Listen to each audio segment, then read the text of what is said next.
É, meu amigo pastor Cício, volta todo mundo, povo. Corre, põe casaco, tira casaco, põe casaco, tira casaco.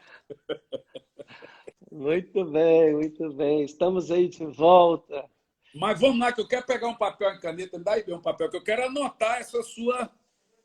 Eu sou uma pessoa curiosa, né? Você sabe que o grande segredo do judeu é que ele senta para ouvir todo mundo.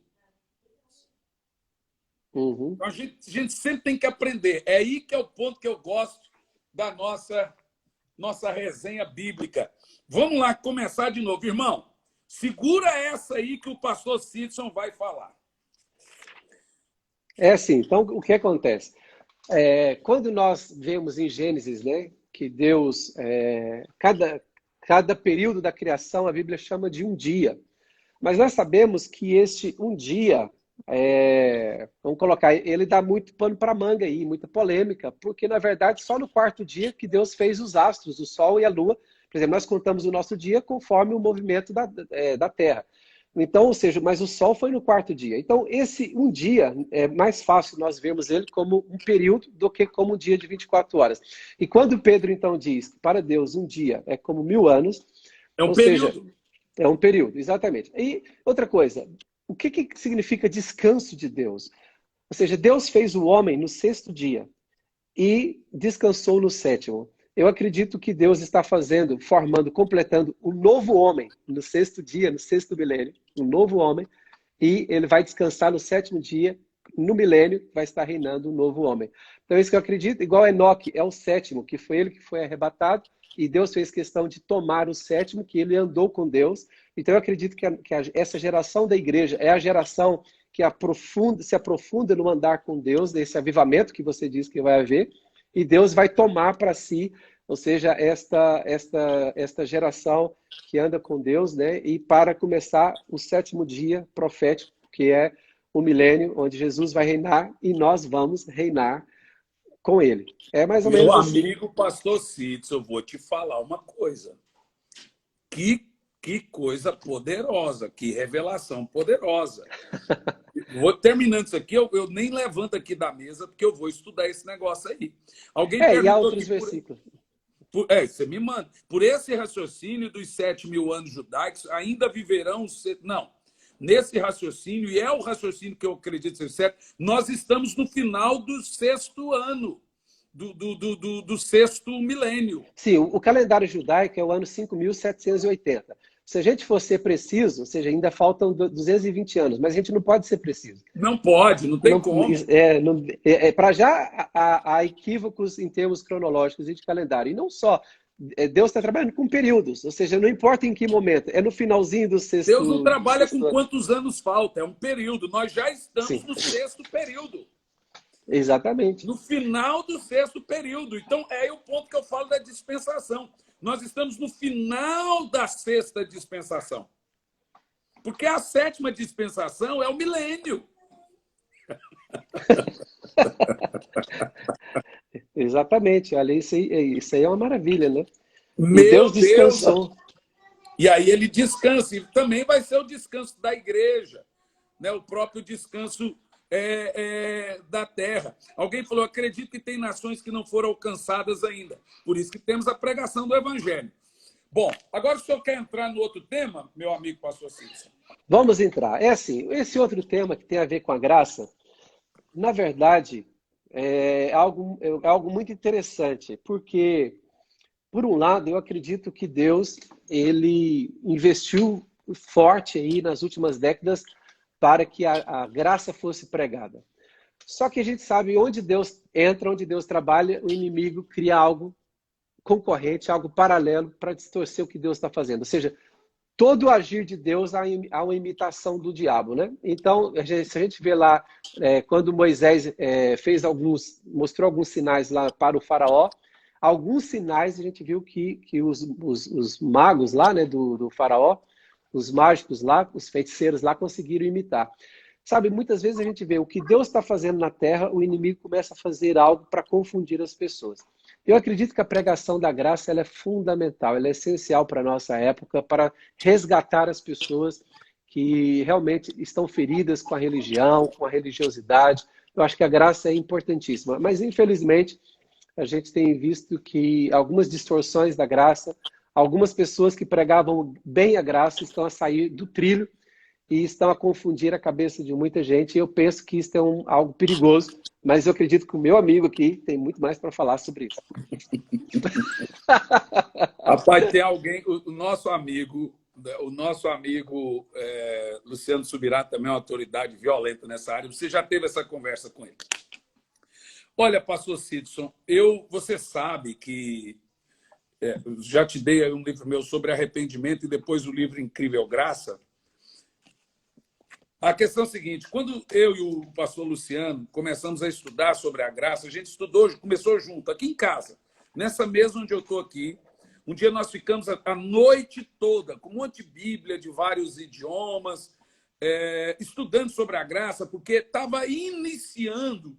No Brasil não tinha chegado ainda a famosa hipergraça, mas nos Estados Unidos já estava uma coisa que já estava com um auge. Então a gente sabia que logo no Brasil a coisa ia criar corpo. E foi dito e feito, criou corpo e agora ficou descontrolado.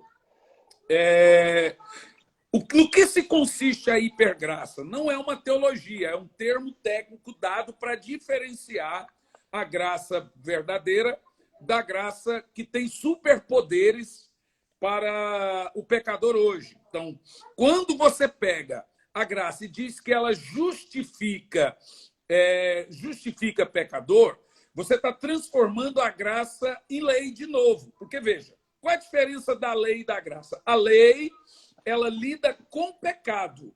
A graça, com o pecador. A graça que eles estão pregando hoje, ela está lidando com o pecado das pessoas e não com o pecador.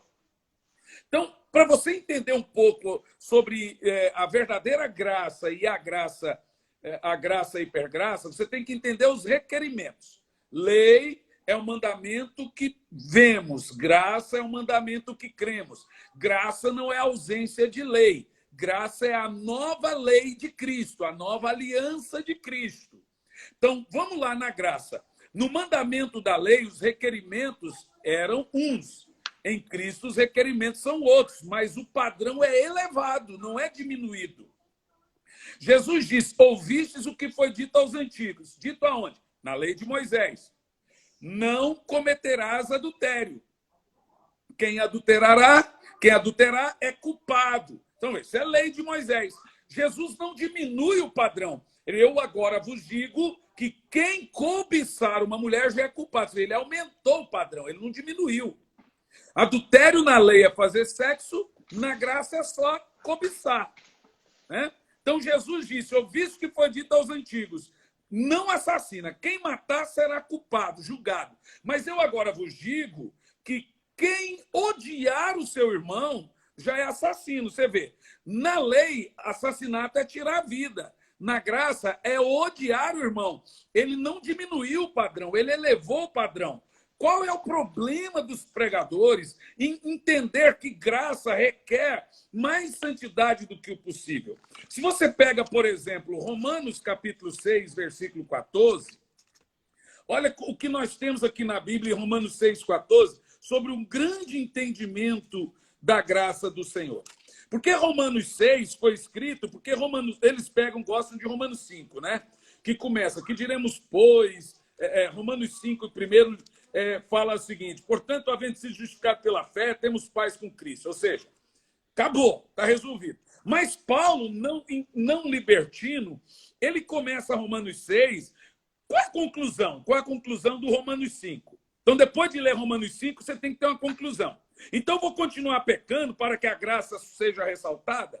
Eu já vi pregador dizer que ele não lida com confronto na igreja, porque onde mais tem pecado, tem abundância da graça. Então, deixa o povo pecar, que a graça abunda.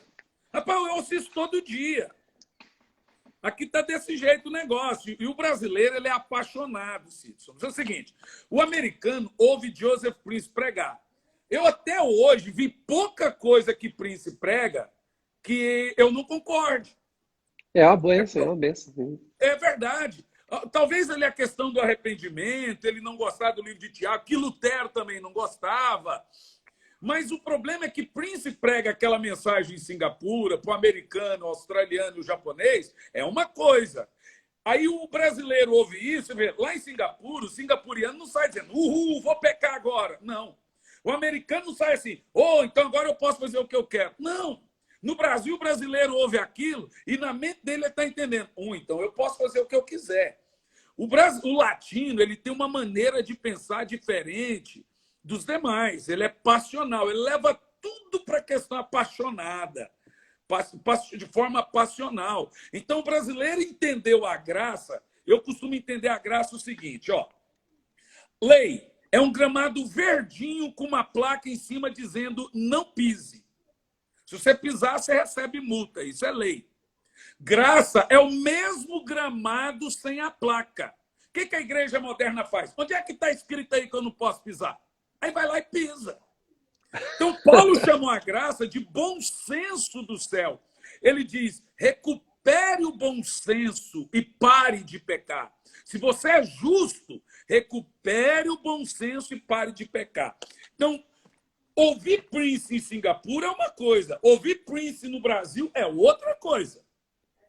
Olha Romanos 6,14. Portanto, o pecado não poderá exercer domínio sobre vós, pois não estáis debaixo da lei, mas debaixo da graça. Romanos 6,14 diz que quem está na graça peca menos. Não é pecar mais. Se o pecado perdeu o domínio, o pecado existe, ele é poderoso, ele mata, mas quando você está na graça, ele para de dominar você. Então, gente que está usando a graça para pecar, ele tem que ler esse texto e entender o seguinte: se eu estou debaixo da graça, o pecado não me domina. É aqui que está o X da questão. Mas eu não entendo por que os pregadores dessa hipergraça têm problema com esse tipo de texto. Por que eles não pregam esses textos? Porque eles acham que se você não dá o que eles chamam de graça pura de Deus, que é só amor, só amor, só amor, você não está dando a graça. E isso é um perigo. Porque até para os nossos filhos, se você tirar a disciplina, você vai criar delinquentes. Uma outra coisa que eu entendi sobre a graça, pastor Sidson, e aqui está em Gálatas, no capítulo 4, versículo 1, o apóstolo Paulo fala que a graça pura mesmo, ela só pode ser dada para gente madura. Digo, porém, que enquanto o herdeiro é menor de idade, em nada se difere do escravo, embora seja dono de tudo. Então, veja, se o cara é menino na fé, e é o que mais se tem hoje, você pega a profundidade da graça, que o escritor de Hebreus chama de comida forte, e dá para ele. Se você dá a graça para um lascivo, ele transforma a graça em lascivo. Alguém escreveu aqui, ó. Caio Fábio saiu da live.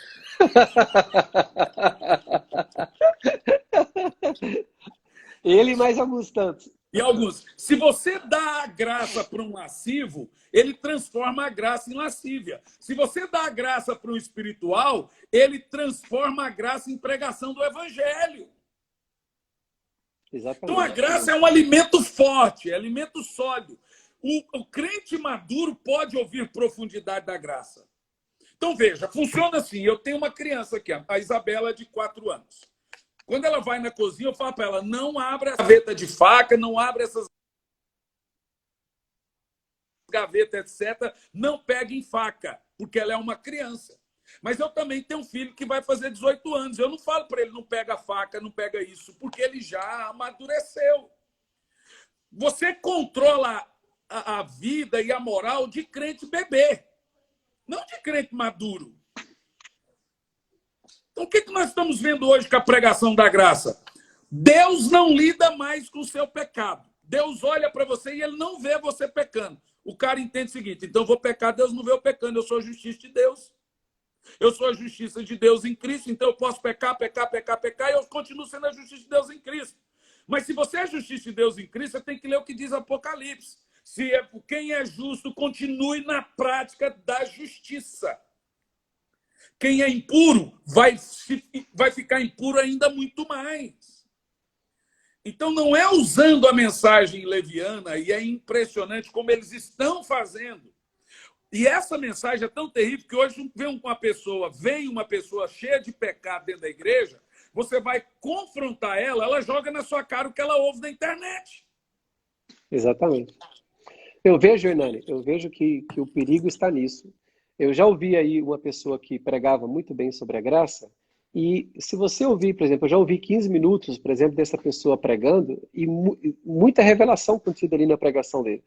Só que, de uma hora para outra, sai do trilho, e de uma maneira bem sutil, e como você disse muito bem, novos convertidos ou pessoas imaturas na fé, que não têm muito conhecimento bíblico, como ele falou 15 minutos dentro da Bíblia perfeitamente, quando ele sai da Bíblia, sai do Ela não trilho, percebe. ela não percebe e vai junto, e compra aquilo junto. Então, para mim, essa é a parte mais perigosa. Eu entendo o objetivo deles, entende? Eu entendo no seguinte, é claro que nós não vencemos o pecado através da lei. Tipo assim, olha, se eu começar a olhar uma lista de coisas que eu não posso, eu vou vencer o pecado. Não, ninguém vence o pecado assim. Mas a graça é a capacitação de Deus para nós vencermos o pecado. Então, a questão é esta. Eu não vou vencer o pecado debaixo da lei. Eu já não estou... Eu fui liberto da lei. Está escrito, Paulo diz, eu fui liberto, nós fomos libertos da lei. Mas é o seguinte, mas agora nós estamos no novo estilo de vida, nós andamos no Espírito. Ou seja, se nós andamos no Espírito, nós não podemos satisfazer as concupiscências da carne. E eu quero ler um texto aqui, que é em 1 João, 1 João capítulo 3, versículo 9, que diz assim, ó, 1 João 3, 9. Eu dou risada porque o povo está só escrevendo, fulano saiu da live, fulano saiu da live. Tá bom, 1 João 3,9 diz assim: todo aquele que é nascido de Deus não vive na prática de pecado, pois o que permanece nele é a divina semente. Ora, esse não pode viver pecando porque é nascido de Deus. Ou seja, o que a Bíblia diz sobre um novo convertido, sobre alguém que nasceu de novo, é que agora a divina semente foi plantada. Ou seja, deixa eu fazer uma comparação aqui. Quando Adão pecou, a semente pecaminosa foi plantada. E o que essa semente pecaminosa fez? Ela foi evoluindo ao ponto que Caim matou Abel. Ela foi evoluindo, depois os homens começaram a pecar contra Deus, ou seja, a semente pecaminosa, ela evoluiu. E o que deve acontecer com a divina semente? O novo convertido, quando a divina semente nasce nele, não quer dizer que ele é santo da noite para o dia, mas a semente está lá. Então ele tem que crescer em santificação. A divina semente tem que dar fruto. A quem peca vai pecar cada vez mais, porque o resultado da semente pecaminosa é esse. Ele vai aumentar e multiplicar o pecado, mas o resultado da divina semente também é por outro lado. A pessoa tem que crescer em santificação. E eu acredito que esse discurso é perigoso do pessoal que está falando da graça de maneira distorcida, é que eles não mostram para as pessoas o seguinte: há um padrão para ser alcançado. Você tem a divina semente, com a divina semente você vai alcançar esse padrão. Simplesmente fala, Jesus te ama do jeito que tu estás. Ou seja, tu tens que te sentir bem contigo próprio. Isso é o que é mais importante.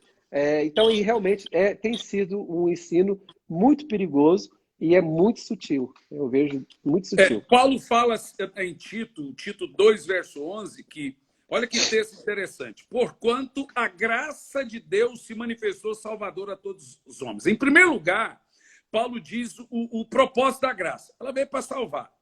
Mas muitos de nós pensamos que a graça que nos salva, depois de ser salvo, ela vai embora e deixa a gente sozinho com as nossas lutas. Mas a graça, ela não veio só para salvar. Paulo diz que graça também ela é educadora, verso 12.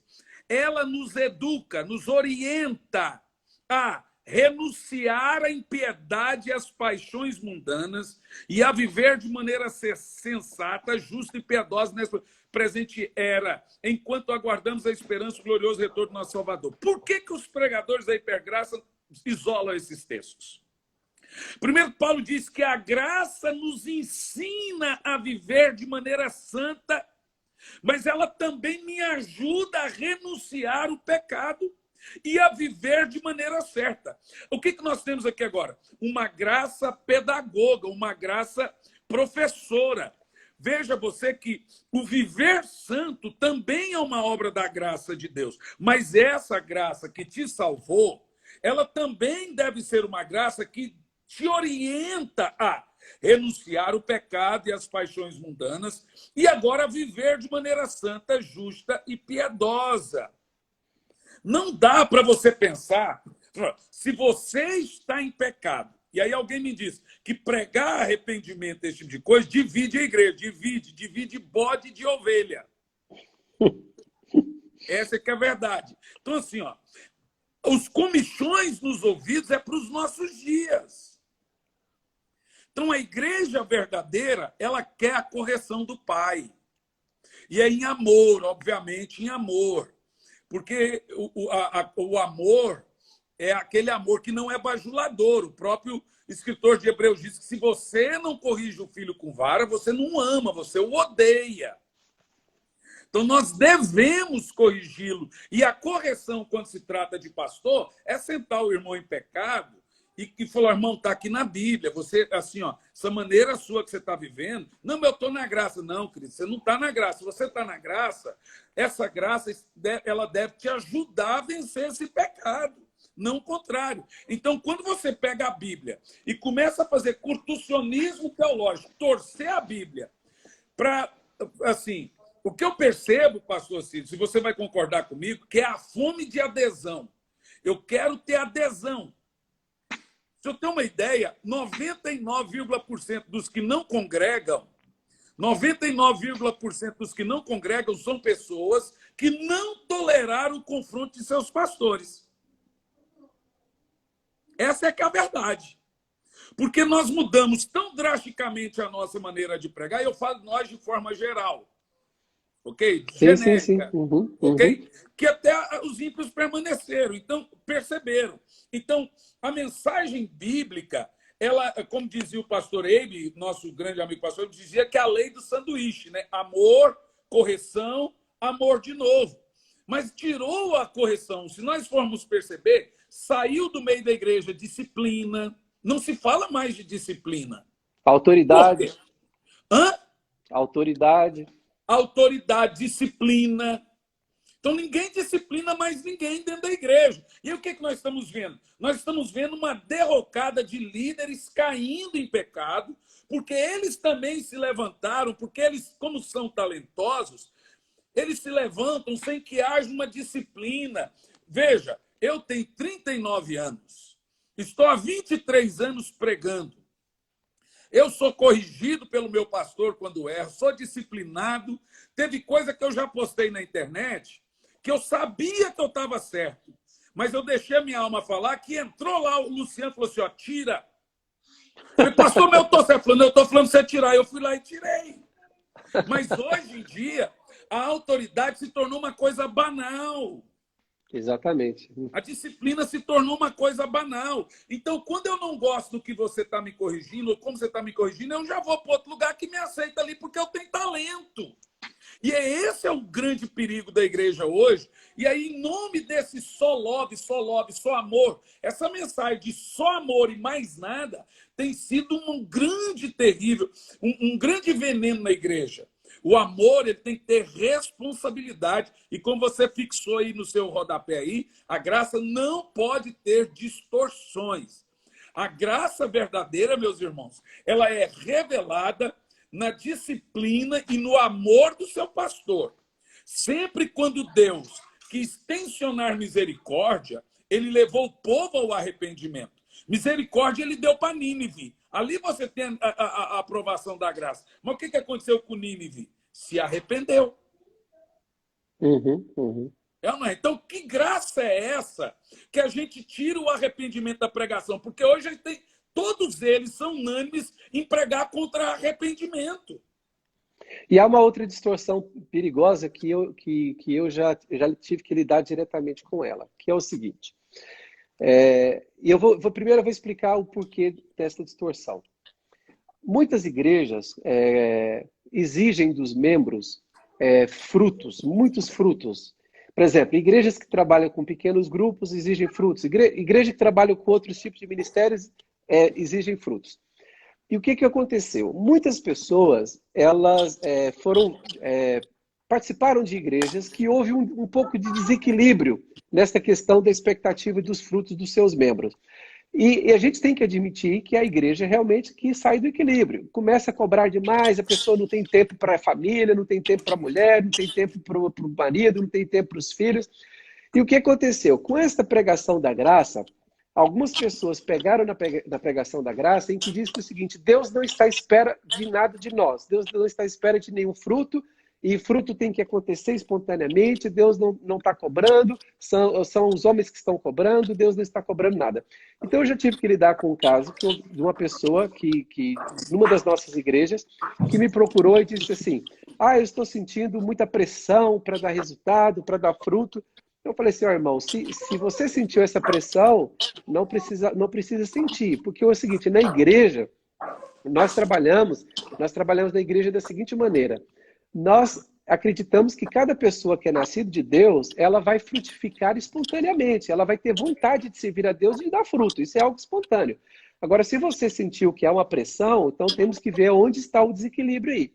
Mas a pessoa falou assim: não, mas é que agora eu estou ouvindo as mensagens que Deus não espera de nada de mim, que Deus não cobra nada de mim, então eu não quero liderar, não quero ter envolvido em ministério nenhum, e usou essa desculpa para o seguinte: ir na igreja no dia que quer, quando quiser, e se for servir, ou se for evangelizar, ou se for fazer alguma coisa, é o dia que sentir. Não, o dia que eu sentir, eu faço alguma coisa para Deus. Eu falei: então você está indo de um extremo para outro. Se realmente você estava sentindo uma pressão para frutificar, havia algum desequilíbrio aí, mas você não pode ir de um extremo para o outro. Porque é o seguinte, a distorção dessa pregação faz com que algumas pessoas que têm que se posicionar para servir a Deus se tornem passivas. É o seguinte: Deus não espera nada de mim, Deus me ama como eu sou, com fruto ou sem fruto. E é verdade, Deus ama como Ele é, só que isso não é uma desculpa para a pessoa não frutificar. Então é um desequilíbrio terrível o que tem sido pregado. Eu gostaria de pontuar aqui algumas coisas do seu comentário que eu achei de uma propriedade muito grande. E você pode, porque se você fosse um pastor no Brasil, você seria pastor de uma igreja de 10 mil membros. Porque a sua igreja é uma grande igreja em Portugal, por ser Portugal, mas Portugal tem 11 milhões de habitantes. Mas com a capacidade que você tem de gestão, equivale-se a esse nível de igreja no Brasil. Você fala com muita propriedade. Eu gostaria de pontuar algumas coisas que você falou. Em primeiro lugar, essa questão da obediência na graça. Primeira coisa. Obediência não é fruto da lei. Obediência é fruto da fé. Hebreus 11 diz que Abraão, pela fé, obedeceu. Então, obediência é fruto da fé. Você obedece pela fé, porque você não está vendo Deus, você não está vendo o Espírito Santo, você não está vendo Jesus. Então, quando Deus traz o princípio da obediência, você está obedecendo o seu líder, não é por causa do seu líder, porque você gosta dele, não, você está obedecendo por causa do Senhor. É isso que Paulo nos ensina. Ok, segunda coisa que eu quero pontuar é a questão da salvação pela graça versus boas obras. Muito importante ser falado nesse ponto. Por quê? Ninguém é salvo por obras, mas somos salvos para as obras. As obras não te salvam, mas a ausência delas, olha que choque de realidade. As obras não te salvam, mas a ausência delas pode provar que você não é salvo. Que isso, pastor? Não, é verdade. Vamos lá, Efésios 2, verso 8, 9, e a maioria não conhece o verso 10. Verso 8, pela graça sois salvos mediante a fé. Não vem de vós, para que ninguém se glorie, porque é dom de Deus. Agora olha o verso 10 sobre a salvação pela graça. Porque somos feitura sua, criado em Cristo Jesus para as boas obras. Para as boas obras. Veja, Jesus disse: eu vos escolhi para dar fruto. Efésios 4, eleito para ser santo. Você percebe que não existe salvação sem missão. Eu sou salvo para as obras, sou escolhido para o fruto, não pelos frutos, mas para os frutos, e sou eleito para ser santo. Veja, Antes de eu ser salvo, o Senhor preparou as minhas obras. Eu sou salvo para elas, para andar por boas obras. Se eu não ando por boas obras, aí calcule você aí na sua boa exegese de interpretação. Olha que coisa interessante. As minhas obras não me levam para o céu. Levar minhas obras para o céu. Percebeu? As minhas obras não me levam para o céu. Bem, me dá o cabo aqui para mim, pede para mim. Mas eu tenho que levar minhas obras para o céu. Porque, veja, a coisa é tão poderosa, porque senão a gente tira o tribunal de recompensa, os galardões e etc. Aí vem aquela famosa teologia da salvação versus recompensa. O reino, a recompensa é conquistado por esforço. Aí voltamos à escatologia do milênio, que será para recompensar os trabalhadores da seara. Então, o crente tem que entender que se ele foi salvo para uma missão, não por uma missão. E sem essa missão, pode provar que você não é salvo. Esse é um outro ponto que eu gostaria de pontuar é importante. Um outro ponto que eu gostaria de pontuar aqui, porque eu ouvi um comentário aí do irmão, e essa é a maior distorção da graça, dizendo que arrependimento é só mudança de atitude. Significa o seguinte, eles pegam e dizem que arrependimento arrependimento é apenas mudar. Eu cria de um jeito, agora estou crendo do outro, então é arrependimento. Não, senhor. Olha o que Paulo fala, o que é arrependimento em 2 Coríntios 7, verso 10. A tristeza conforme o Senhor não produz remorso, mas uma qualidade de arrependimento que leva à salvação. Arrependimento também é entristecer-se pelo pecado, e esse entristecer-se é produzido pelo Senhor. Mais do que isso, Romanos 2 e 4. Porventura despreza a imensa riqueza da sua bondade, tolerância e paciência, não percebendo que é a misericórdia de Deus que conduz ao arrependimento. Paulo está dizendo que arrependimento é misericórdia de Deus. E no verso 5 diz: entretanto, por causa da teimosia do teu coração insensível, que não te arrependes, acumula ira sobre ti. Olha que coisa poderosa. Então, o que nós temos aqui? Que o primeiro é uma exigência de Deus que haja arrependimento para perdão de pecados. Aí eu prego a vida toda dizendo que pedir perdão não traz perdão. Arrependimento traz perdão. Aí eu vou divergir frontalmente da teologia do Prince e dos seus discípulos, que dizem que você não pode trazer pecado à memória. As pessoas não podem pedir perdão de pecado a Deus. Elas não podem chegar diante de Deus pedindo perdão de pecado, porque na graça você traz Cristo à memória e não pecado à memória. Mas, ora, senhores, se a pessoa não sentir... Eu costumo dizer que o crente não pode ser frio a duas coisas: a glória de Deus e o seu pecado. Se você não sentir tristeza pelo pecado, o seu coração está eneblecido, endurecido por causa do pecado, e você não vai ver a glória de Deus. E aí a Bíblia diz que sem santidade ninguém verá o Senhor.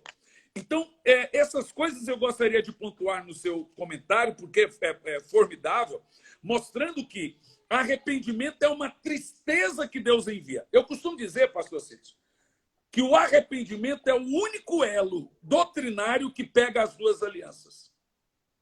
O arrependimento ele começa na lei, mostrando o pecado, mas ele termina na graça, trazendo perdão. Então, o arrependimento é um elo que liga as duas alianças, lei e graça. Ele traz o pecado à memória, mas ele também traz o sacrifício de Cristo à memória.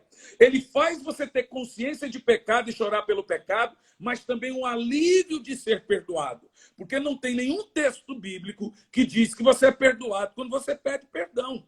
A Bíblia diz que você é perdoado quando você se arrepende. É arrependei-vos para que seus pecados sejam perdoados. Diz a pregação de Pedro em Pentecostes. Arrependei-vos para que seus pecados sejam perdoados. E arrependimento não é só um negócio de vou mudar de mente aqui, então me arrependi. Arrependimento é entristecer-se. A palavra arrependimento no Velho Testamento, porque todo mundo pega o termo arrependimento só do Novo Testamento, metanoia. Mas no Velho Testamento, Jeremias foi o que mais usou o termo. E ele usava o termo que é rasgar a sua alma, rasgar a sua veste. Do hebraico, a palavra é entristecer-se. No grego é mudar de atitude. Pega os dois termos, hebraico e grego entristeça-se pelo pecado e muda de atitude. Muito bom, muito bom. Não é isso, eu penso que a gente conseguiu aí colocar os dois lados, né? A distorção da graça no que se refere à santificação, à santidade, e o outro lado, e o outro lado, a distorção da graça em relação às obras e aos frutos. Sim, sim. Enquanto então, você irmãos, fala, eu vou ligar o cabo aqui que está então, acabando para quem chegou há pouco cai tempo, aqui até você terminar. Tá bem, você tá quer tranquilo. responder pelo menos umas pequenas perguntas sobre a graça para você terminar a live, meu amigo? Sim, eu vou ativar aqui. Então, irmão, só fazendo um resumo aí, nós tocamos em duas distorções da graça. A primeira distorção é que não mostra, a pregação de alguns sobre a graça não mostra a necessidade das pessoas viverem em santidade. E a outra distorção é que não mostra a necessidade de aquele que foi salvo de apresentar obras, como nós vemos no livro de Tiago e outros textos da Bíblia. Então, nós tratamos dessas duas distorções. Se alguém quiser fazer alguma pergunta. Olha aí, o povo quer ver o circo pegar fogo. Graça versus predestinação. Mas sabem que mesmo o pessoal que acredita em predestinação, eles não são passivos. Eles fazem obras. Será que eu não falei, Cid, que o arrependimento é o elo que liga a graça e a... Será que eu não falei a lei? Que liga o velho e o novo, né? A graça e a lei. É o elo entre uma aliança e outra. Sim, exatamente. O que nós estávamos falando antes aí disso aí? Eu interrompi aqui. Sobre a graça e predestinação. Você estava dando... Sim, eu estava dizendo o seguinte, mesmo os calvinistas, eles acreditam que eles têm que fazer obras. Por quê? Você fala assim, mas se o calvinista acredita que os que foram escolhidos vão ser salvos, mas eles acreditam também que da mesma maneira que há uns que são escolhidos para ser salvos, há uns que são escolhidos para pregar para os que vão ser salvos. Então eles têm o prazer de se sentirem eleitos para pregar para alguém. Por isso que há muitos calvinistas, não. Agora há muitos passivos em relação à evangelização, mas eu não sei se você tem essa informação, Hernani. Você sabia que o primeiro pastor que enviou missionários para o Brasil foi o Calvino? Você sabia disso? Não sabia disso, não. Espero que não seja verdade. Mas é verdade, e é positivo, é positivo, deixa eu dar. Porque o pessoal, os calvinistas de hoje, que dizem que não tem que fazer missões ou evangelizar, o pai deles, o João Calvino, ele enviou uma grande equipe de barco para vir pregar no Brasil e todos foram assassinados quando chegaram. Olha, rapaz, dessa eu não sabia desse dado seu, hein? Bom, os primeiros missionários que chegaram no Brasil são calvinistas, ou seja, eles sabiam da importância de pregar o evangelho, ou seja, na cabeça deles se há pessoas no Brasil escolhidas, nós temos os escolhidos que vão mostrar para eles. Olha, a minha ponderação sobre a graça e a predestinação. Eu sou wesleyano. Não sou o meu amigo pastor Cid, eu sou adepto da teologia de John Wesley. Eu creio que a predestinação ela é pela presciência de Deus. Sim. Deus prevê a fé do irmão e então ele vai lá e coloca o nome dele, colocou o nome dele de forma pré-existente no livro da vida, porque ele previu que todos creriam. Mas também sou adepto da teologia wesleyana, que a eleição ela é corporativa. O que isso significa? Que Deus predestinou, todos os textos de predestinação e eleição na Bíblia estão no plural. Nos elegeu, nos predestinou. Ou seja, a igreja em um todo já é predestinada. Aconteça o que acontecer, a igreja está salva. Israel é predestinado. Mas mesmo dentro de Israel, sendo a nação eleita, teve judeus que foram para o inferno com a terra aberta. Então, dentro da igreja, a igreja, de forma genérica, está predestinada. Isso é fato. Mas tem gente dentro da igreja que perde a salvação. Então, assim, eu sou wesleyano, sou evangelista, fui calvinista por 16 anos. E por que eu deixei de ser calvinista? Porque eu fui perdendo os pontos, né? Virei primeiro calvinista de 4 pontos. Aí, quando eu virei calvinista de 3 pontos, eu deixei de ser calvinista. Mas é isso. Vamos ver se tem mais alguma pergunta aqui interessante. Deixa eu ver. Olha aí, o povo está gostando demais, pastor Cício. Olha, gente, vocês estão falando que o pastor Cício grava live. Todas as lives dele ele grava e ele posta no Face e no YouTube, tá? É isso mesmo, vamos fazer isso. Tem que pôr essa em 2 partes, né? Pois é, na verdade são 2 lives, né? Vamos terminar por aqui então? Vamos terminar. Vamos ter bom demais essa resenha, hein? Tá bom, muito bem, maravilha. E aí, não tem nenhuma anedota aí, não? Sobre predestinação, Rapaz, calvinismo? eu não sou bom de piada, rapaz. Bom de piada é você. Você mandou umas engraçadas demais esse dia. Entendeu? Mas eu não sou bom de piada. Se eu fizer piada, eu dou risada de mim mesmo, entendeu? Olha, mas sem piada, eu vi a notícia aqui agora, ó. É alerta. Sabe que na época da pandemia agora, como todo mundo tem isolamento social, está tendo muito alarme aí no WhatsApp e agora no e-mail. Se você, olha, está ouvindo aí, recebeu um e-mail com o assunto, toque, o assunto, não abre, porque são as testemunhas de Jeová em home office. Eles mandam um e-mail com o assunto, toque. Aí se você abrir o e-mail, você já abriu sua casa. Aí eles vão... Testemunho de Jeová online. Home office. Tá bom, meu amigo pastor Cício. Um abraço demais, rapaz. Tá, muito obrigado. A gente te espera aqui em Portugal. Um grande abraço. Deus Tá bom, abençoe. fique com Deus. Pessoal, obrigado. Deus abençoe. Tchau.